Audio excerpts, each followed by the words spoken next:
Nakon reprezentativne stanke, Dinamo je krenuo lov na riječkih 4 boda prednosti.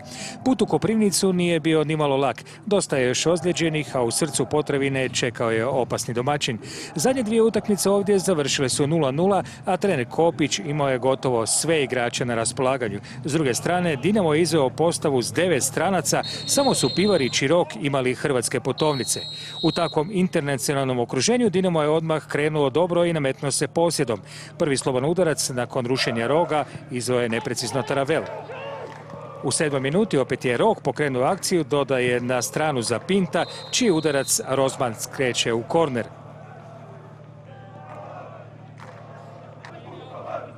Zatim Machado ubacio u sredinu, Enriquez pokušava glavom, ali puca preko vrata. Dinamo niže udarce, ali nijedan nije precizan.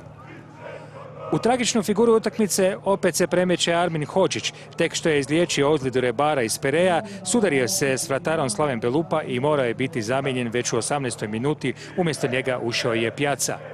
Zatim je Gonzalo, vrijedni vezni igrač, prekinuo jednu akciju Slaven Belupa, ubacio u sredinu gdje nije stigao Pivarić. Još jednom je Dinamo probio ovu stranu. Sada je Pjaca prošao pored Štigleca. Pivarić opet glumi centarfora, ali ostaje 0-0. Mamić postaje sve nervozniji nakon ovih promašaja. I onda prva praakcija Slaven Belupa, prvi udarac u okvir gola Dinama i 1-0. Križman je asistent, tako što je samo minutu ranije ušao umjesto Ozobića. Strijelac Delić, široko postavljena Dinamova obrana, Eduardo neuspješno istrčava i Mateas Delić postiže svoj 4. gol ove sezone, ukupno 29. prvenstveni u dresu Slaven Belupa. Dinamo se ipak uspio vratiti do kraja prvog dijela. Pjaca je tamo išao preko jednu loptu, Pivarić ubacio u sredinu i kad se činilo da će vrato Rozman sigurno to pokupiti, ispalo mu je iz ruke, a atraktivno Taravel škaricama šalje loptu u mrežu. Domaći su ovdje prigovarali zbog možebitnog zaleđa, ali ne bi do toga došlo da je vratar Slaven Belupa intervenirao kako treba. U nastavku utakmice Dinamo je pojačao ritam i ubrzo došao do drugog gola. Pjaca se polako vraća u formu. Pokazala je to i ova asistencija za Enriqueza i vodstvo Dinama. Enriquez se ovdje oslobodio svog čuvara Međimurca i poslao loptu u mrežu. Dinamo sada lakše diše. Nakon toga je Enriquez izašao, u 57. minuti ušao u Sudani, željan i rastrčan, gladan gola.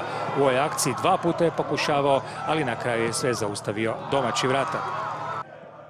U 77. minuti još jednom je u akciji Sudani. Ubačaj u prazan prostor, stoper Međimurec neoprezno propušta za Pivarića, ali ovaj ne uspijeva postići pogodak. Pivarić u neobičnoj poziciji lijevog krila.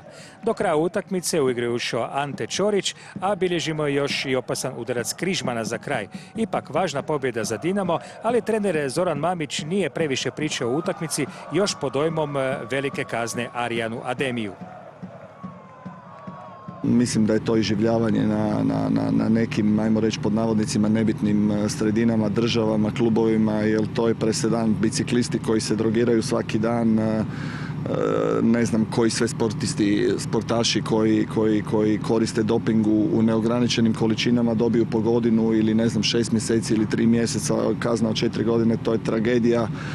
Prvenstveno za Arija, za nas kao klub, za hrvatski nogomet i mislim to je katastrofa, to je baš iživljavanje, to nema nikakvog smisla. Mi smo generalno odigrali dobru utakmicu, dobro trčali, Dinamo nam nije napravio nekakve veće probleme, imali smo tih 1-0, dobili smo što se kaže kick gol, umjesto da odeš na poluvrijeme sa 1-0 i konsolidiraš se i nastaviš dalje, naravno da nas je poremetio i drugi gol je onako malo što se kaže naivan i to je jednostavno usmjerilo utakmicu, dečki su igrali hrabro, dobro, imali smo tih nekakvih još prilika, tako da nemam tu previše zamjerke, ali da bi dobio Dinamo ne možeš napraviti toliko grubih grešaka.